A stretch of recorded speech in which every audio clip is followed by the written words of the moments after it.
December of 2019, we're going to read We Are the Gardeners by Joanna Gaines.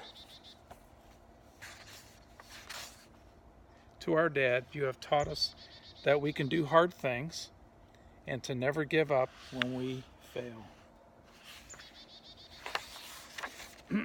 We are the gardeners. That's a pretty official title, but we didn't start out this way. Just like our garden, we started small and grew from there. Some say that a garden just grows from seeds, but we think it grows from trying and failing and trying again. A garden is hard work, but so is most of the good, important stuff in life.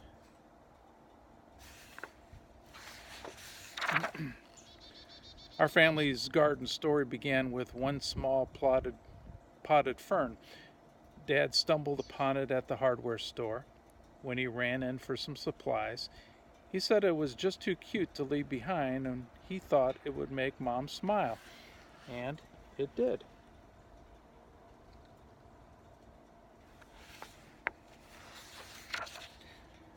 We chose a sunny windowsill for that pretty little fern. It seemed like a good, safe spot for him to grow.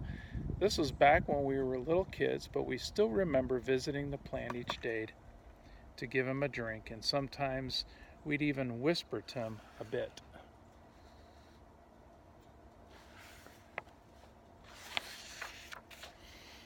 And then, plot twist, out of nowhere our fern died. Death by overhydration.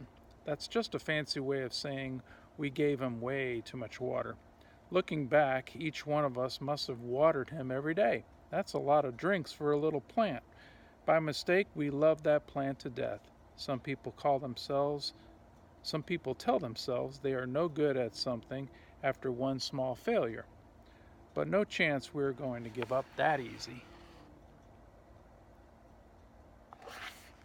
So we checked out some books from the library, and we found out that ferns can be tricky and prefer to live in a shady spot. Apparently, a plant's leaves can communicate to us what they're needing. We also learned that most plants have good manners and like to sip, not gulp. Lesson learned.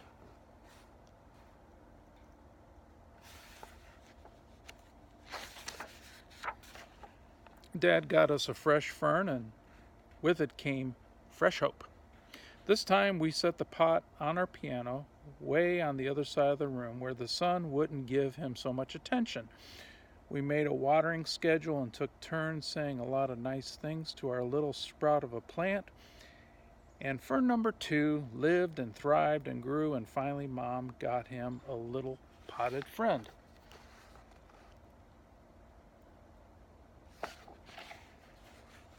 And then another, and then one or two more. We noticed that talking to our plants actually helped them grow better and stronger.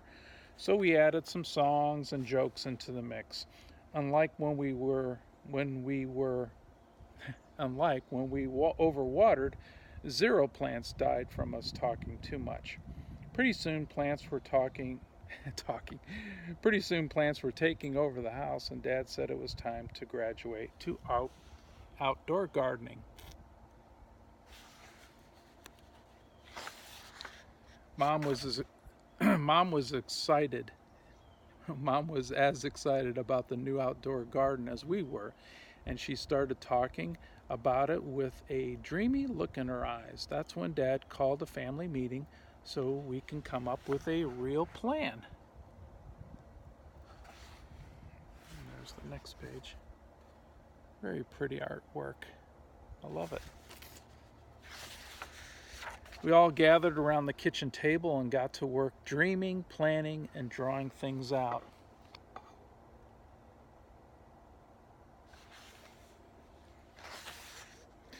We knew we needed a sunny spot, a place where the plants could sunbathe for at least 6 hours a day. We'd be red as radishes if we did that, but plants just love it. And more than that, they need it. In the garden, there is no life without light. And you can see a bit of their plan here and how they kind of laid things out. Good plan. Dad always said that the foundation is the most important thing when it comes to building a house. A house can't be strong if it's built on something weak, and the same holds true in the garden. So, to make the foundation of our garden strong, we filled it with something called soil. Good soil, which includes a bunch of tiny living things called organisms, can grow things in it. That's pretty amazing when you stop to think about it. A whole hidden world of life is happening beneath our feet. Just because you can't see the good things with your eyes doesn't mean that they're not there. And another cool thing about soil is that it feeds and strengthens the seeds we sow, and then, like a miracle, plants and flowers burst out of the ground.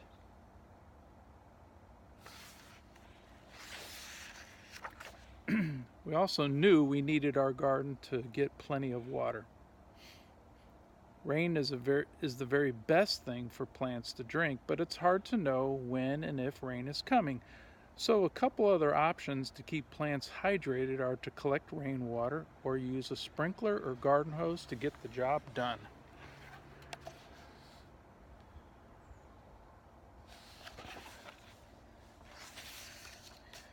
Once we had a location with plenty of sun, good soil, and a watering plan. We got right to work. First things first, seeds. The most fun part of planning out our garden was deciding what to plant.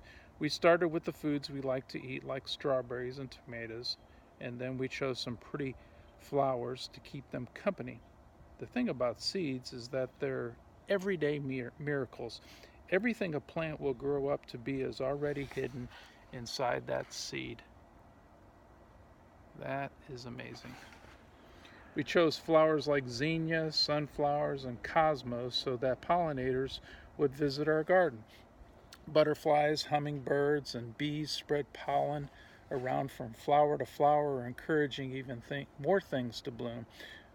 We like knowing that little helpers are out there in nature working with us to help our garden grow. The bees must have put the word out that we had a pretty good thing going, because sure enough, all sorts of other critters started to arrive. We quickly found out that there were 3 types of bugs in our backyard: the good, the bad, and the ugly. Let's start with the worst part. It was a pretty sad day when the aphids, pronounced aphids, I think I said that right. They are some of the more well-known villains in the gardening world. They suck the life right out of the plants. But then the ladybugs showed up to eat those pesky aphids for lunch, and ladybugs are for sure part of the hero camp, bravely protecting our plant friends from harm. And we got to tell you about earthworms. They're like the secret agents of the garden. Earthworms eat all of the dead things, like old roots and leaves, and turn them into life for the soil.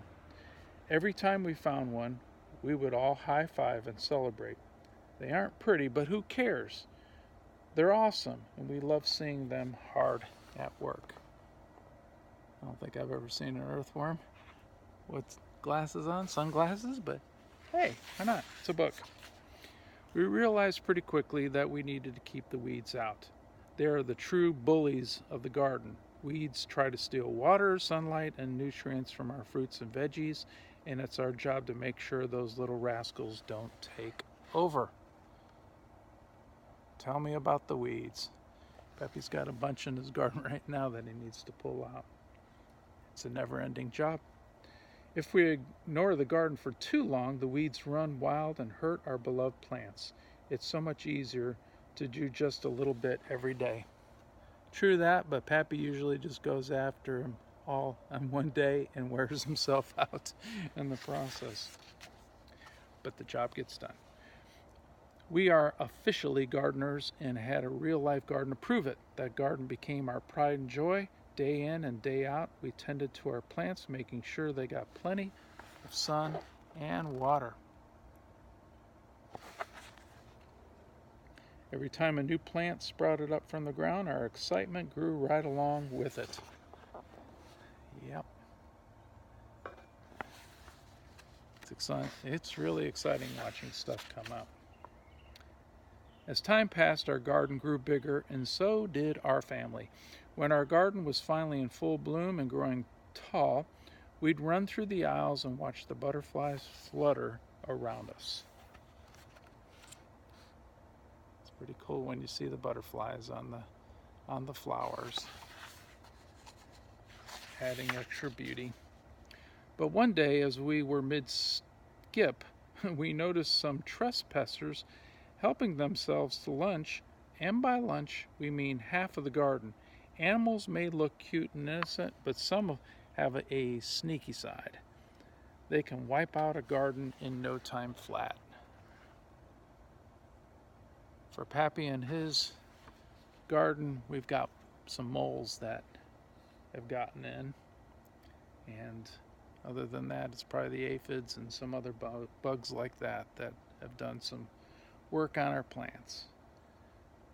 We have no goats.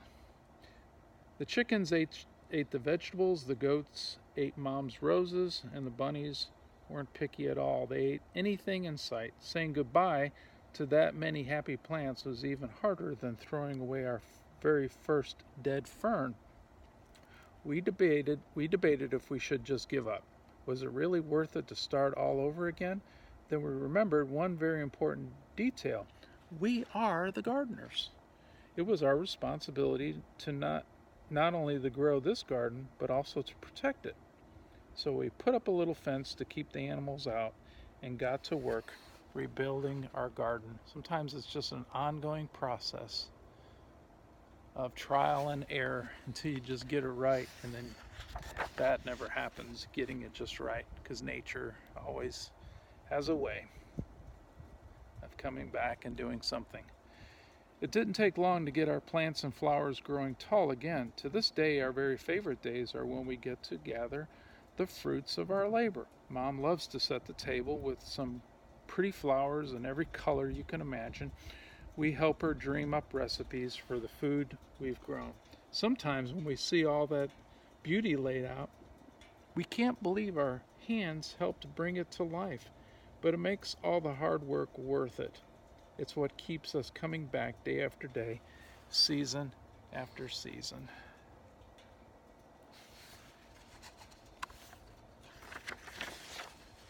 We still keep a little fern on the piano to remind us of our small beginnings. Every time we water it, we're reminded not to give up when things don't work out the first time.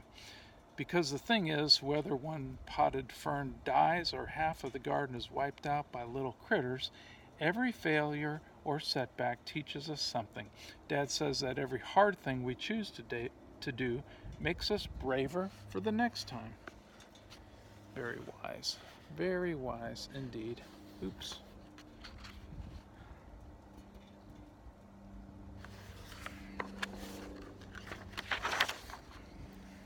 There are so many lessons waiting to be learned and a whole world of gardening ready to bloom. We are the gardeners, and you can be too. Very good book by Joanna Gaines. There you go. I love y'all. Out here in my garden with our spinny thing. And you can see a little bit of the butterfly bush that's probably going to die back. This gets all kinds of blooms right here, and the butterflies just love it. Thus the name butterfly bush. But all kinds of other bugs love it too. Anyway, there you go. Bye.